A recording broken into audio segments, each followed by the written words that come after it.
Stay tuned. Hour 2 is next. Toker Talk Radio. For everyone here at 420radio.org, I'm Radical Russ. Until next time, take care of each other, Tokers.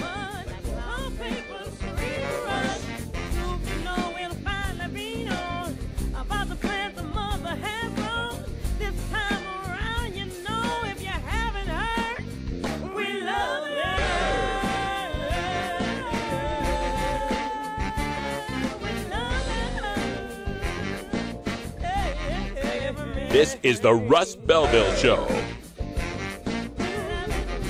The Russ Belville Show is blogging and podcasting daily at radicalruss.com. You take a seed, you plant it, you grow it, you dry it, you roll it, you smoke it. You take a seed, you plant it, you grow it, you dry it, you roll it, you smoke it. You take a seed, you plant it, you grow it, you dry it, you roll it, you smoke it, and it goes down smooth. Hey!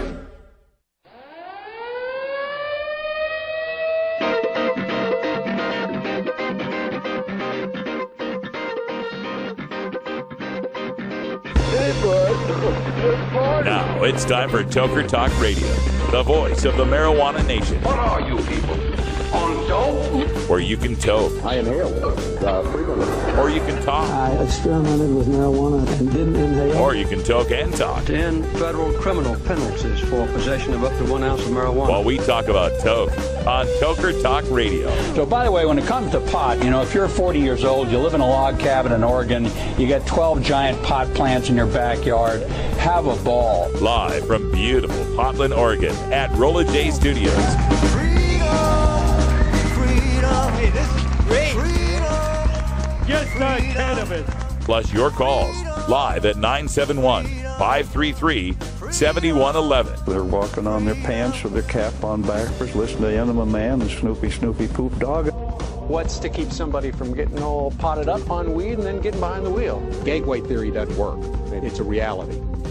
Holland, is it real? Don't tease me. We're locking up people that take a couple of puffs of marijuana, and the next thing you know, they got 10 years. And now, here's your host, the guru of ganja graphics, the sultan of sativa statistics, and the worst nightmare of a reefer mad prohibitionist. A polite, perspicacious, productive pothead with a propensity for PowerPoint. Radical Russ Belville. All right, welcome back, everybody. It's 4:02 in the Pacific Time Zone. Time for Toker Talk Radio. Oh, we're so excited. It's Friday. Finally, we made it to the weekend. And it's we got a regular weekend, and then next weekend is the Thanksgiving weekend. We will be off on Thursday and Friday, and I hope you are too. And if you're working for one of those companies that forces you to work on Thanksgiving, a pox on those companies. I hear about this. Kmart going to make people work on Thanksgiving at 6 in the morning. Boo! Boo these people. That's terrible. Yes, agreed. So yeah, I hope you've got the Thanksgiving weekend off. We do. We will be back December 1st. And on December 2nd is our 500th independent show. 500 shows of the Russ Belville Show independently since June 4th, 2012. All right, let me get back to our callers. We got a very special panel standing by, and we're talking about marijuana is safer than Child Protective Services. The cases, there's many of them that we could talk about where parents lose their child to Child Protective Services for their use of marijuana, even in a medical marijuana state. And remaining on the line with us, we've got Mindi Griffiths from The Human Solution and Serra Frank from Moms for Marijuana. Welcome back, and thanks for staying for hour 2. Thanks, Roz. All right, folks, our phone line is up on the screen there. It's 971-533-7111. If you've got comments or questions, you want to share your experience or ask any questions about CPS, we got some people who are real experts in this by necessity. Both of you have faced CPS in your own personal lives, and I can't imagine how terrifying it must be. And while we have been talking about Washington State, Serra, you and I come from a little bit redder part of America, Idaho. And in the red states, where there is not even medical marijuana, much less recreational, I imagine the CPS thing is even more terrifying. What can you tell us about the fight for people for parents using marijuana in some of these states? It is definitely terrifying for them because there is no protection with a law that's on the books. And really what it all boils down to is their harm. And unfortunately, a lot of parents get intimidated and scared, and the trepidation causes them to just kind of cooperate and do what they ask. And even with parents who are doing what they ask, they still oftentimes will just adopt out the child. For instance, I know a gal in 2006, she had her daughter taken away because the mother had someone staying on her couch who was found to have a broken bong in her backpack. So they used this against the parents, even though it didn't belong to them, and they had clean tests, and they made them go through all these services, again, probably because of the money. And at the very, very end, after they'd completed everything the CPS had asked of them, from drug rehab to parenting classes and all these things, they still adopted out the child, and she hasn't seen her in 8 years. My God, it's shocking to hear this, where some flimsy little technicality of the law, someone couch surfing has a bong in their backpack, and you lose your kid for 8 years. Mindi Griffiths with the Human Solution. Have you heard other stories like this from these red states? Yeah, and I'm actually curious if the families in the red states, they're not, or in non-medical marijuana states, they're going to be more quiet about their use. They don't, it's not legal, so they're not talking about it. I'm wondering if we're getting more cases in the medical marijuana states, possibly because people are talking about it, they're admitting they're doing it, and so it's giving CPS this as an excuse. That's an interesting hypothesis, I would think. Sarah, what do you think? I think it's always been ongoing. They've always used marijuana as a reason. And what we're finding is that in these medical states that now have laws, people are standing up against their normal policy of removing children from marijuana. Okay. That's what I think. And then, we were talking about the red states, and these situations, they go in and they don't even have to have evidence of the parents using. Even just an admission that they have used in the past is enough to remove a child from its home. And I think you mentioned before, Russ, in the last hour about Alex Hill in Texas, where her father admitted, not during, he didn't get caught smoking a joint, but he admitted that he had smoked a joint previously while his daughter was in bed in her room on the other side of the house. And CPS came in and took that child away, and the parents started jumping through all their hoops. But in the meantime, the child was being abused in foster care and ultimately lost her life at the hands of her foster mother. So it's these situations, and what we're trying to show is that marijuana is indeed safer than Child Protective Services coming in, causing psychological damage, and even forcing these children away from their parents to places where they do experience real abuse and physical and even sexual abuse of these children, and that is more dangerous than marijuana itself. Yeah, and the update on the Alex Hill case is that the foster mom who killed Alex Hill was sentenced to life in prison by a Texas jury, and I don't think it took him long to come back with that sentence. Too late for little Alex Hill, and it should have never happened, but at least there's some level of closure on that case. Mindi, and let's start with Mindi, and Sarah, I'll let you get to this question as well. What can the listeners out there do to make the changes necessary to make this stop? Writing to your legislatures is a big one. Going to court support. When you find out about these cases, that's something the Human Solution International that's what we do, is go to court support, whether it's for CPS case or people going to prison for pot.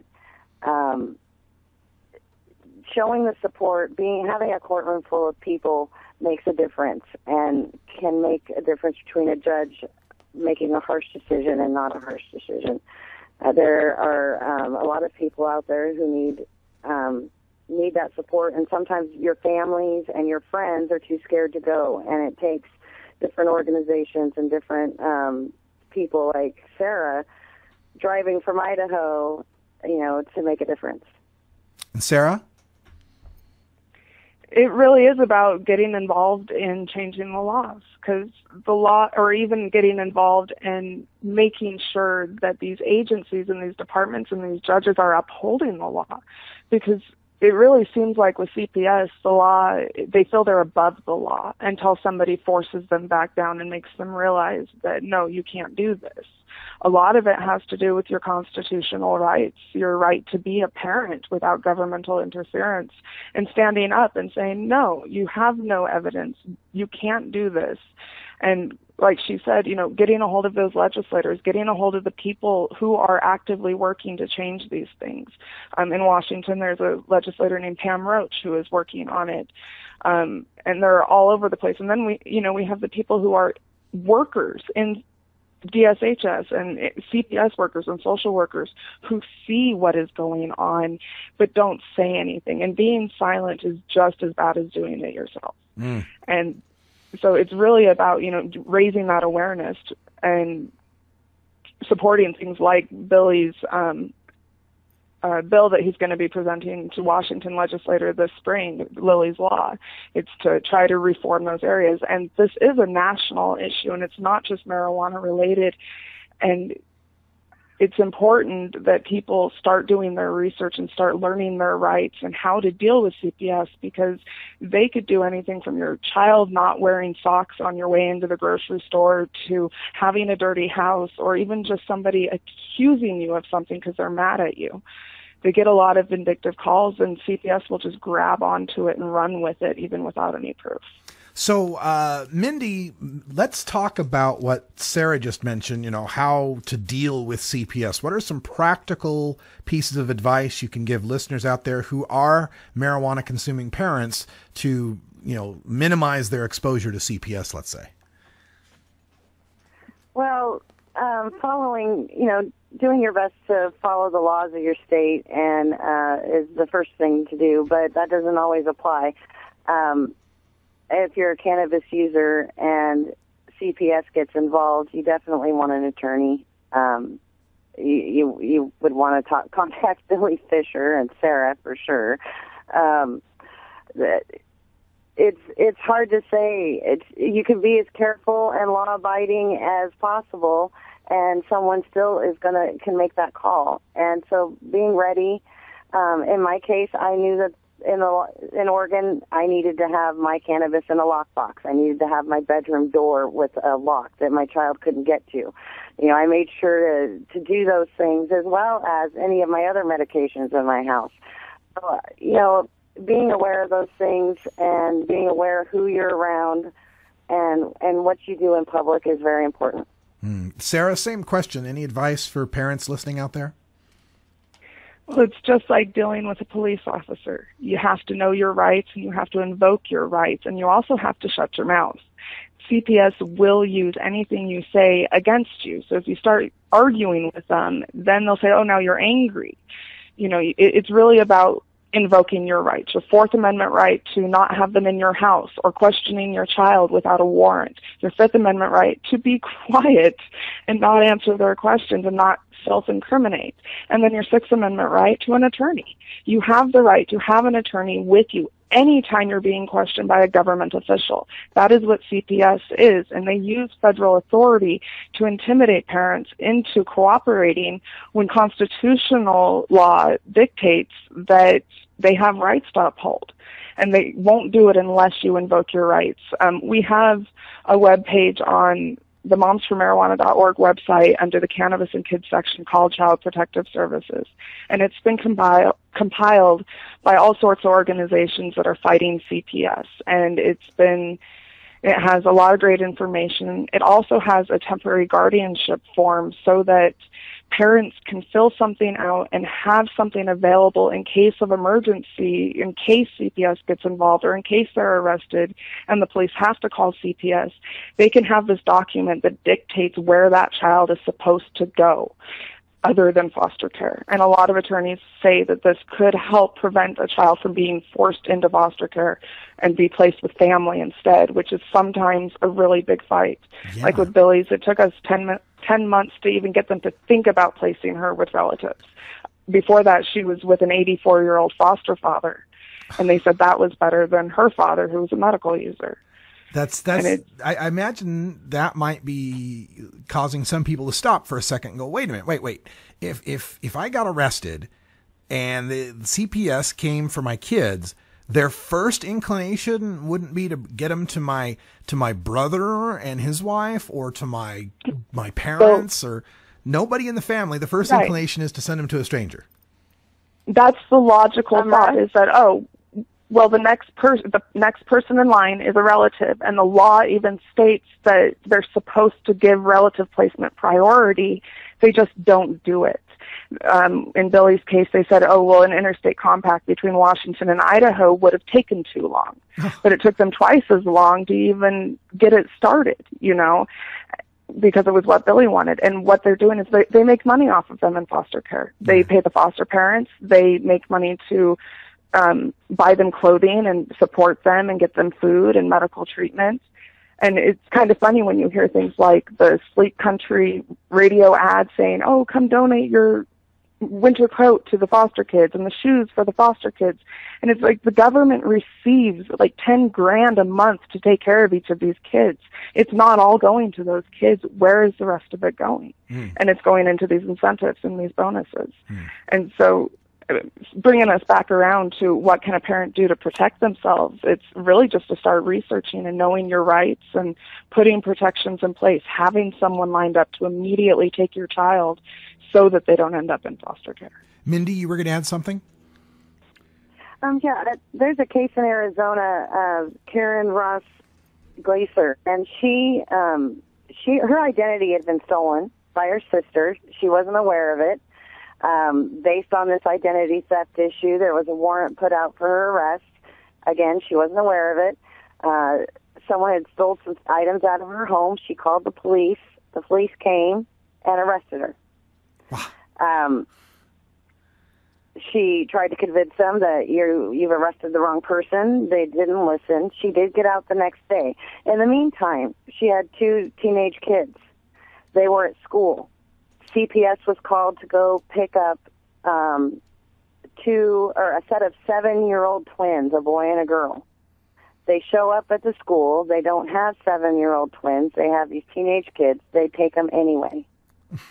I just received, this is in January, they're now using cannabis as a reason to keep the kids from this mother. And I just received a letter from the boy from foster care begging for people to please listen, to please help, and to get him home because he doesn't want to be in foster care anymore.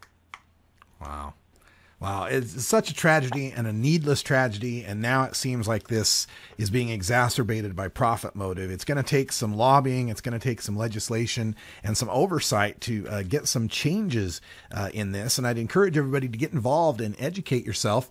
From our chat room, they're mentioning the website flexyourrights.org.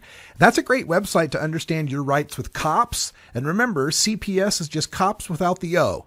It's the same sort of stuff is going to help you. So make sure that you learn that stuff. Learn flexyourrights.org. We've got the Human Solution, THSINTL. And if I'm not mistaken, Mindy, it's not just these kind of cases you guys deal with the Human Solution, but also support for people who are, are POWs and people that are facing trial. Is that correct? That is correct. That's our main focus. Vika Thompson is somebody who has adopted one of our prisoners and is part of our organization, and that's part of the reason why we became so much aware of the CPS case. But our focus is definitely trying to get people out of prison and keep people from going to prison for a plan. All right. And of course, Serra Frank is with Moms for Marijuana International, momsformarijuana.org, involved in this CPS thing. It's kind of a Venn diagram. The Human Solutions involved in many of these prison issues, and CPS is one part of that. And Moms for Marijuana is involved in the whole parents and marijuana thing, and CPS is a little slice of that as well. Give folks a little information on Moms for Marijuana and how they can help you guys out. Well, we're about education and discussion and just raising awareness. So anybody who's involved with a CPS case, we will normally direct them to the Fight For Lilly Foundation because it focuses primarily on CPS. We will